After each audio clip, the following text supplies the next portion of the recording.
Welcome students. Professional practices के आज के इस लेक्चर में हमने देखना है इंटरव्यूज़ के बारे में पढ़ना है। बेसिकली जो आज के टॉपिक में चीज़ें आएंगी वो होंगी interviews, type of interviews, interview techniques और रेज्यूमे राइटिंग। अब पहले बात करते हैं इंटरव्यूज़ पे। तो बेसिकली एक जो इंटरव्यू होता है वो हम सबको पता है कि इंटरव्यू किस तरह से होते हैं कि एक कन्वर्सेशन होती है जहाँ पर क्वेश्चंस पूछे जाते हैं और आंसर दिए जाते हैं। In common the word interview refers to one conversation between interviewer and इंटरव्यूवी।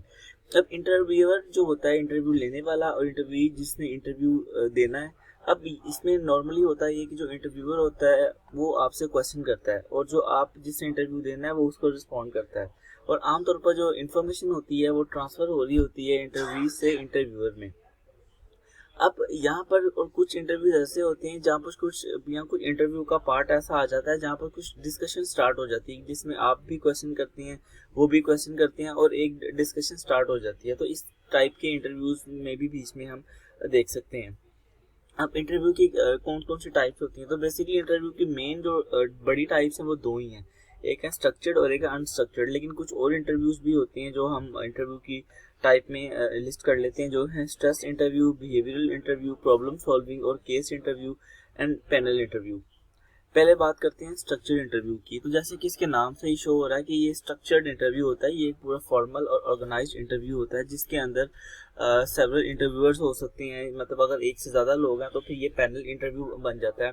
तो जो इंटरव्यू होता है, जो इंटरव्यू लेने वाला होता है, वो आपसे कुछ क्वेश्चन जब उसने करने होते हैं तो उससे पहले आइस ब्रेकर क्वेश्चन करता है। अब आइस ब्रेकर क्वेश्चन वो होते हैं जो कि इंटरव्यू देने वाले को रिलैक्स करने के लिए होते हैं। सपोज आपसे डायरेक्ट अगर आप किसी प्रोग्रामिंग की जॉब के लिए गए हैं इंटरव्यू देने के लिए, तो आपसे वो फॉरेन प्रोग्रामिंग की चीज़ें नहीं पूछेंगे। स्टार्ट में वो आइस ब्रेक करेंगे, आइस ब्रेकर क्वेश्चंस करेंगे। जैसे कि वो पूछेंगे कि आप कहाँ से हैं, आपका नाम क्या है, या अपने बारे में कुछ बताएं। तो ये वो चीज़ें होती हैं जो आइस ब्रेकर होती हैं, जो कि एक जो कैंडिडेट होता है उसको रिलैक्स करने के लिए होती हैं। A discussion about the weather may be used, or perhaps a question about traffic on your way to the office। ये भी हो सकता है कि आपसे पूछें कि आप यहाँ तक आए हैं, कोई मसला तो नहीं हुआ, ट्रैफिक तो नहीं थी। यानी कि कोई इनफॉर्मल टाइप क्वेश्चन स्टार्ट में एक दो आपसे किए जाते हैं ताकि आप रिलैक्स हो जाएं। इसके अलावा उस टाइम में जो इंटरव्यूअर होता है वो आपको ये भी बताता है कि अपनी कंपनी के बारे में बताता है, उसकी रिस्पॉन्सिबिलिटीज़ के बारे में बताता है जो जिस जॉब के लिए आपने अप्लाई किया है। तो स्टार्ट में कुछ इनफॉर्मल डिस्कशन के बाद फाइनली इंटरव्यू फिर आपसे वो क्वेश्चन करता है जिसके लिए आपकी पोस्ट होती है, जिसके लिए आप आए होते हैं। ये तो थे स्ट्रक्चर्ड इंटरव्यू, जिसके अंदर फॉर्मल एक इंटरव्यू होता है जिसमें पूरे एक फॉर्मल तरीके से होता है, आपको मुकम्मल टाइम दिया जाता है, आप उस टाइम पे जाते हैं, एक फॉर्मल ड्रेस होता है, वो फॉर्मल क्वेश्चन करता है। लेकिन कुछ इंटरव्यू होते हैं जो अनस्ट्रक्चर्ड इंटरव्यू होते हैं। अनस्ट्रक्चर्ड में कोई उस इंटरव्यू का कोई स्ट्रक्चर नहीं होता। जैसे कि स्ट्रक्चर्ड में तो एक स्ट्रक्चर था ना कि इंटरव्यू लेने वाले ने क्वेश्चन करने हैं और आपने आंसर करने हैं। लेकिन अनस्ट्रक्चर्ड में ये होता है कि आपके दोनों साइड से जो होती है उनको क्वेश्चनिंग हो रही होती है, अनस्ट्रक्चर्ड होते हैं। इसमें इसका मकसद ये नहीं होता कि वो आपसे कोई क्वेश्चन किया जाए तो आप उसका आंसर करें। Basically the interviewer is interested in hearing from you, कि वो इंटरेस्टेड होता है कि वो आपसे सुने, कि वो आपसे कहें। तो ये आमतौर पर कन्वर्सेशनल इंटरव्यू होते हैं और लेस फॉर्मल होते हैं, कि टोन जो होती है वो भी स्ट्रक्चर इंटरव्यू जैसी नहीं होती, बल्कि ये लेस फॉर्मल होती हैं। इसमें आपसे पूछा जा सकता है कि अपनी हॉबी के बारे में बताएं, या वीकेंड्स पे क्या करते हैं, या जो इस तरह की जो नॉर्मली क्वेश्चन होते हैं वो आपसे किए जाते हैं। और आमतौर पर ये जो अनस्ट्रक्चर्ड इंटरव्यू होती हैं ये बेसिकली तब लिए जाती हैं जब आप एक स्ट्रक्चर्ड इंटरव्यू क्लियर कर लेते हैं, फिर अनस्ट्रक्चर्ड लिए जाते हैं। जैसे कि अगर आप किसी प्रोग्रामिंग की जॉब के लिए गए हैं किसी अच्छी ऑर्गेनाइजेशन में, तो वहाँ पे आपके एक से ज़्यादा इंटरव्यू होते हैं। पहले आपका फॉर एग्जाम्पल आपका एक वैसे इंटरव्यू हुआ है स्ट्रक्चर्ड, फिर आपका एक मैनेजर के साथ हुआ है, फिर जब आपकी चीज़ें फाइनलाइज हो जाती हैं फिर आपका एचआर के साथ इंटरव्यू होता है। अब वो जो इंटरव्यू होता है वो अनस्ट्रक्चर्ड होता है, उनमें वो आपसे जो दिल करता है वो आपसे पूछ लेती हैं। उसका कोई आपकी टेक्निकलिटी से लिंक नहीं होता। लाइक आपकी हॉबी के बारे में पूछ सकते हैं, वीकेंड के बारे में, आप प्लांट्स को पसंद करते हैं, एनिमल्स को पसंद करते हैं, ये सब चीज़ें पूछी जा सकती हैं। बेसिकली एचआर इंटरव्यूज़ में नॉर्मली ये चीज़ें ज़्यादा होती हैं। फिर आते हैं stress interviews. Stress interviews mainly उन पोजीशंस के लिए लिए जाते हैं जिन पोजीशंस की रिक्वायरमेंट ही स्ट्रेस होती है। जैसे कि आपकी कुछ पोजीशंस ऐसी होती हैं जिनमें काफ़ी ज़्यादा आपको स्ट्रेस होता है, जिनकी रिक्वायरमेंट स्ट्रेस होती है। जैसे कि सेल्स या स्टॉक ब्रोकर की जो पोजीशंस होती हैं, या फिर आपकी जो एयर ट्रैफिक कंट्रोलर की जो पोजीशंस होती हैं, ये वो जॉब्स हैं जिनका जिनका वर्क एनवायरनमेंट ही बड़ा स्ट्रेसफुल है। कि जिनमें आपकी थोड़ी सी भी गलती, आपकी थोड़ी सी भी लापरवाही, या अगर आपने किसी स्ट्रेस में कोई काम खराब कर दिया है, वो चीज़ें नहीं होती, क्योंकि इनमें स्ट्रेस आना ही आना होता है इन चीज़ों में। तो इसलिए इन इंटरव्यूज़ के लिए, इन पोजीशंस के लिए जो लोग हायर किए जाते हैं उनका स्ट्रेस इंटरव्यू लिए जाते हैं। स्ट्रेस इंटरव्यू में ये होता है कि इसका इन्वायरमेंट ही बड़ा स्ट्रेसफुल सा होता है, कि इनमें वही क्वेश्चन किए जाते हैं जो आपको स्ट्रक्चर्ड या अनस्ट्रक्चर्ड में किए जाते हैं, लेकिन ये बड़ा स्ट्रेसफुल इन्वायरमेंट होता है। सपोज अगर आपको एयर ट्रैफिक कंट्रोलर के लिए उसकी पोजीशन के लिए आपको इंटरव्यू है, तो उसमें वही टेक्निकल क्वेश्चन होंगे, पूरा एक स्ट्रक्चर वाइज क्वेश्चन होंगे, स्ट्रक्चर्ड इंटरव्यू होगा, लेकिन इसका एनवायरनमेंट काफ़ी स्ट्रेसफुल होता है। सपोज इसमें ये होता है कि इंटरव्यू लेने वाला जो होता है वो आपको स्ट्रेस की इन्वायरमेंट में क्वेश्चन करता है, आपको डिस्ट्रैक्ट करने की कोशिश करता है, आपको कंट्ररी करने की कोशिश करता है कि आप पे स्ट्रेस डालें, आपकी फॉर एग्जांपल थोड़ी सी इंसल्ट भी बीच में करते हैं, या आप पे स्ट्रेस दिया जाता है कि आंसर जल्दी दें, आपको इतना नहीं पता, या कुछ भी इस तरह की बातें जो कि हमारे लिए स्ट्रेसफुल हो सकती हैं, वो इस इंटरव्यू में जानबूझ के की जाती हैं। अब इन इंटरव्यूज़ को क्लियर करने के लिए, अगर हम इंटरव्यू चाहते हैं कि इन इंटरव्यूज़ को क्लियर करें, तो ये रिकमेंड है कि आप अपने क्वेश्चन पे फोकस करें, इस पे फोकस ना करें कि उसने किस मैनर में क्वेश्चन किया है। सपोज अगर उसने आपसे क्वेश्चन बड़े गुस्से वाले अंदाज में किया है, तो अगर, क्योंकि उससे आपका माइंड डाइवर्ट होगा, आप थोड़ा सा ये भी सोचेंगे कि इससे मुझसे क्वेश्चन किया कैसे है, लेकिन उस चीज़ को फोकस नहीं करना होता, वो इंटेंशनली हो रहा होता है सारा कुछ। तो उसमें वो सिर्फ इसलिए होता है कि आपको एक स्ट्रेस इन्वायरमेंट में लेके जाया जाए, लेकिन आपने उस क्वेश्चन पे फोकस करना है, जो क्वेश्चन आपसे पूछा गया है इस पे फोकस नहीं करना है कि उसने किस मैनर में क्वेश्चन किया गया है। या बात तौर पे क्वेश्चन इस तरह के होते हैं जो आपको लगता है कि बड़े स्ट्रेंज क्वेश्चन हैं, या आपको एक क्वेश्चन पूछते हैं तो आगे से वो कहता है कि तुमने ये का चीज़ पूछ ली है, या कुछ इस तरह के स्ट्रेंज क्वेश्चन टाइप आपको वो कहते हैं, वो सिर्फ आप पे एक स्ट्रेस पुट करने के लिए होता है। या बाद दफ़ा ऐसे क्वेश्चन किए जाते हैं जो जिसकी कोई लॉजिक ही नहीं बनती, जैसे कि सपोज अगर आपसे क्वेश्चन किया गया कि how many balls can fit in 757 jet, कि एक जो फाइटर जेट होता है उसमें कितने जो बॉल्स हैं फिट हो सकती हैं। अभी वो क्वेश्चन है जो कि एक out of the way question है, और ये काफ़ी स्ट्रेंज है, और इसका आंसर भी फौरन आप नहीं दे सकते। तो इस तरह के क्वेश्चन को देखने के लिए, टैकल करने के लिए आपको इस तरह के क्वेश्चन को ब्रेक डाउन करना है स्मॉल और मैनेजेबल कंपोनेंट्स में, उससे आप एक एस्टिमेट अंदाज़ा दे सकते हैं। अब स्ट्रेस इंटरव्यू जो होता है ना, उसमें इंटरव्यूअर जो होता है वो लेस फोकस्ड होता है। सपोज वो आपको लगेगा कि यार तुम मेरी बात ही नहीं सुन रहा है, या मुझे या ऐसे लग रहा है कि आपको जो बता रहे हैं वो ठीक नहीं है। अब ये सारी, क्योंकि ये इसलिए होता है ताकि वो आपको अनकंफर्टेबल सिचुएशन में लेके जाए और आपको जो है वो स्ट्रेस में लेके जाए। इसके अलावा कुछ ऐसा भी हो सकता है कि आपको कोई ऐसा टेस्ट देने के लिए कहा जाए कि जो 2 घंटे में करें, 2 घंटे का है, लेकिन आपको कहा जाए कि आप 30 मिनट में करें। तो ये वो चीज़ें जो आप स्ट्रेस लेके आती हैं। इन स्ट्रेस इंटरव्यूज़ के अंदर यही आपका एक सक्सेस होती है कि आप उसको जितना हो सकता है वो मैक्सिमम पॉसिबल करें और उस क्वेश्चन पे फोकस करें जो आपसे पूछा गया। फिर होते हैं बिहेवियरल इंटरव्यू। इसमें इस तरह के इंटरव्यूज में आपका जस्ट बिहेवियर जज किया जा रहा होता है। इस पे बिहेवियर में ये चीज़ होती है कि आप जिन कंपनी से आए हैं, अगर आप एक्सपीरियंस हैं तो वहाँ पर आपकी परफॉर्मेंस या आपकी जो बिहेवियर है वो कैसा रहा है, और अगर इससे ये प्रेडिक्शन होती है कि आप फ्यूचर का आपका बिहेवियर कैसा होगा। सपोज अगर कोई बंदा जब बहुत शॉर्ट टेम्पर्ड है, जिसको आप 1-2 दफ़ा सेम क्वेश्चन करें तो उसको गुस्सा आ जाता है, तो इस तरह की चीज़ें उस बिहेवियर इंटरव्यू में जज की जाती है कि आप पे अगर आपको अगर एक चीज़ बार बार कहा जाए या आपको डांटा जाए तो आपका आगे से बिहेवियर क्या होता है। अब इस तरह के जो इंटरव्यूज होते हैं उसमें you will not be asked hypothetical questions about how you would handle a situation if confronted with in the future. यानी कि आपको कोई हाइपोथेटिकल क्वेश्चन नहीं पूछा जाते, आपको जस्ट एक बिहेवियर चेकिंग क्वेश्चन किए जाते हैं। और ये चीज़ माइंड में रखेंगे, जो इस तरह के क्वेश्चन होते हैं उसमें जो एम्प्लॉयर होता है वो इस बात में इंटरेस्टेड नहीं होता कि आपको क्या करना चाहिए था और आपने आगे क्या करेंगे, इस पर वो फोकस नहीं करते। वो इस पर फोकस करते हैं कि आपने किया क्या है। सपोज अगर आपने पिछली कंपनी में किसी को स्लैप किया है, किसी को थप्पड़ मारा है, तो वो ये नहीं देखेंगे कि आपको थप्पड़ मारना नहीं चाहिए था या आप आगे थप्पड़ मारेंगे या नहीं, वो ये देखेंगे कि आपने स्लैप किया है। तो जो चीज़ आपने बिहेवियर में की होती है वो जस्ट उसको जज कर रही होती है।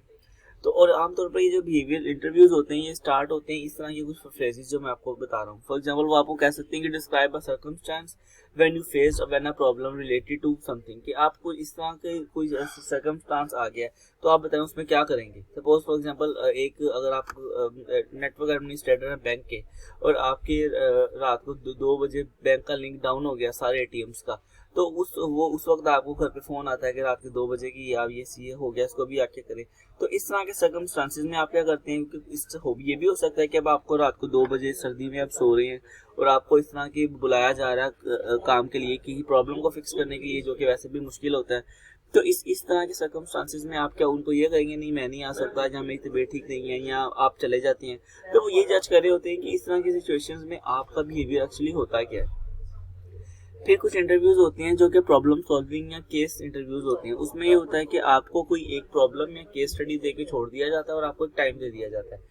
खास तौर पे जो आपकी अच्छी कंपनीज हैं, जो अच्छे सॉफ्टवेयर हाउसेज हैं, वहाँ पर जो प्रोग्रामर्स हायर होते हैं, डेवलपर्स हायर होते हैं, उनको इस तरह के इंटरव्यू से भी गुजारा जाता है कि उनको फॉर एग्जांपल केस स्टडी दे के 12 आवर्स का टाइम दे दिया जाता है कि 12 आवर्स में आपने करके सबमिट करवाना है। तो ये वो चीज़ें होती हैं जो प्रॉब्लम सॉल्विंग होती है, और केस इंटरव्यूज होते हैं जिसमें आपको खुद से सोचना होता है, आपको कोई मटेरियल मिलता भी नहीं है। फिर कुछ इंटरव्यूज या बल्कि मोस्टली इंटरव्यूज ऐसे ही होते हैं जो कि पैनल इंटरव्यूज होते हैं, जिसमें एम्प्लॉयर को ये लगता है, जॉब देने वाले को ये लगता है कि एक बंदे की ओपिनियन से अच्छा है कि हम एक से ज़्यादा लोगों की ओपिनियन लें जिसको हम हायर कर रहे हैं उसके बारे में। तो 2, 3 या 4 इससे भी ज़्यादा लोग होते हैं जो कि आपका इंटरव्यू लेते हैं और आपको जज करती है। अब वो सारी आंखें, वो सारे लोग आपको जज कर रहे होते हैं और हर एक का डिफरेंट ओपिनियन होता है। उसमें से सपोज अगर एक क्वेश्चन अगर आपसे प्रोग्रामिंग का किया जा रहा है, तो उसमें से एक प्रोग्रामर है, एक उसमें से आपका साइकेट्रिस्ट है, एक उसमें वैसे ही उनकी कंपनी का बंदा कोई है। तो जिस आप जो टेक्निकल क्वेश्चन का आंसर दे रहे हैं वो सिर्फ उस टेक्निकल बंदे को ही समझ आ रहा है। बाकी के जो 2 लोग हैं, साइकेट्रिस्ट या जो दूसरा बंदा है, वो आपको जज कर रहा है, वो आपकी चीज़ें जज कर रहा है कि आप किस तरह से आंसर दे रहे हैं, आपकी बॉडी लैंग्वेज क्या है, आपके फेशियल एक्सप्रेशंस क्या हैं, आपके जेस्चर्स क्या हैं। तो इस तरह की चीज़ों में उन सब का जो एक कंबाइंड ओपिनियन होता है ना, वो एम्प्लॉयर को हेल्प करता है आपकी हर चीज़ को जज करने के बारे में। इस तरह आपके जो पैनल इंटरव्यूज होते हैं वो कंडक्ट किए जाते हैं। फिर उसके बाद आती हैं इंटरव्यू टेक्निक्स, कि कुछ इंटरव्यू टेक्निक्स हैं जो कि आपको अडॉप्ट करनी चाहिए किसी भी इंटरव्यू को सक्सेसफुल बनाने के लिए। पहला है इंटरव्यू प्रिपरेशन। आप जब भी किसी इंटरव्यू के लिए जाएं, लाजमी उसकी प्रिपरेशन करके जाएं, चाहे वो आपने उस जॉब के लिए जाना है या नहीं जाना है, आप उसकी प्रिपरेशन करके जाएं। कि आपको पता है कि आपका फ्रेश ग्रेजुएट प्रोग्रामर के लिए कोई क्वेश्चन है, तो आपको पता है कि आपसे प्रोग्रामिंग के क्वेश्चन हो सकते हैं, प्रोग्रामिंग की बेसिक्स के क्वेश्चन हो सकते हैं। तो जो इन चीज़ों को आप रिवाइज लाजमी करके जाएं।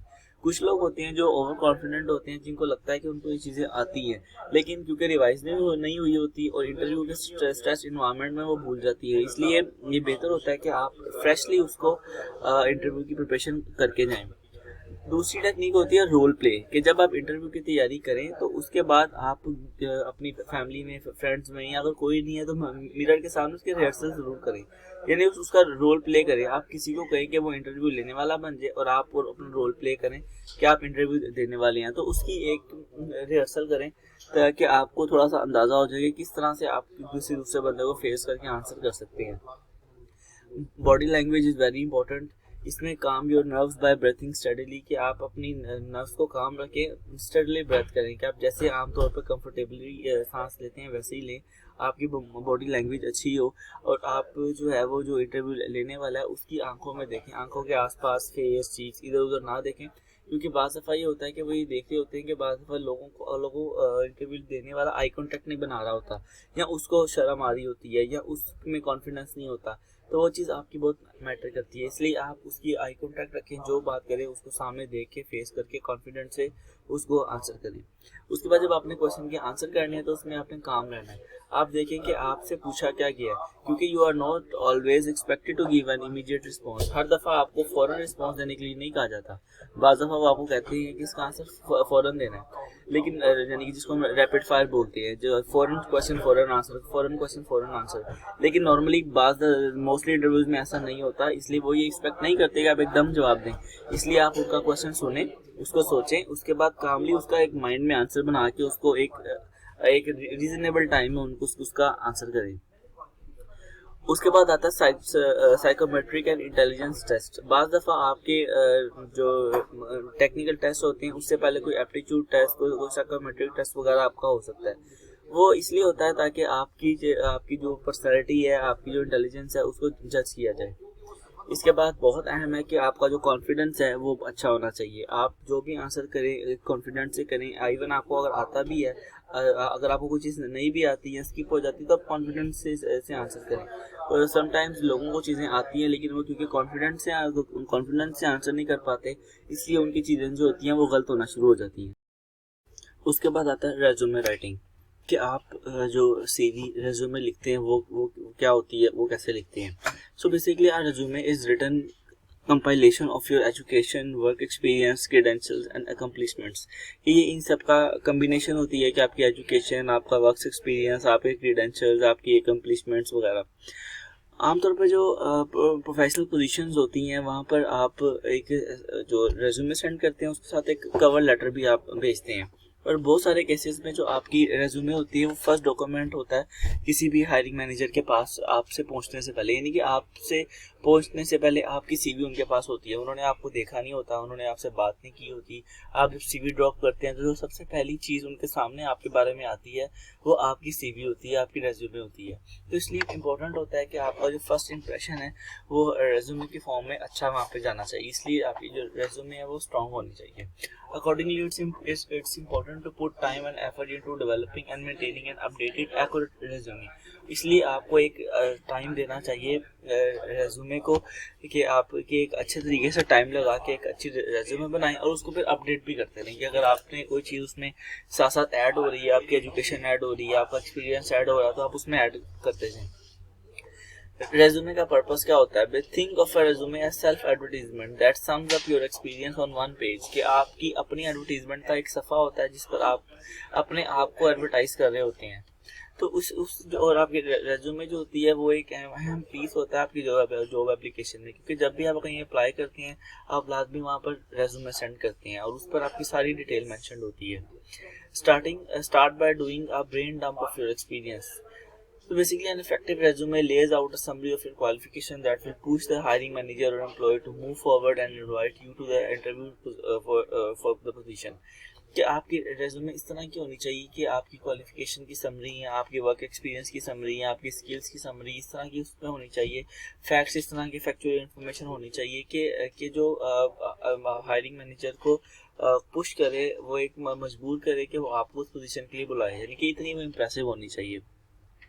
आपकी जो अचीवमेंट्स हैं आप उस पर लाजमी फोकस करें, और जब भी आप अपनी अचीवमेंट्स लिखें तो उसको न्यूमेरिकल मैनर में लिखें, क्योंकि उसमें दूसरे बंदे को समझने में आसानी होती है। सपोज अगर आप कोई सेल्स पर्सन है और आपकी वजह से किसी कंपनी की जो सेल्स थी वो कुछ परसेंट इंक्रीज हुई है, तो आप उस पर लिखें कि इंक्रीज सेल्स 20% या रिड्यूस एक्सपेंस बाय 10%।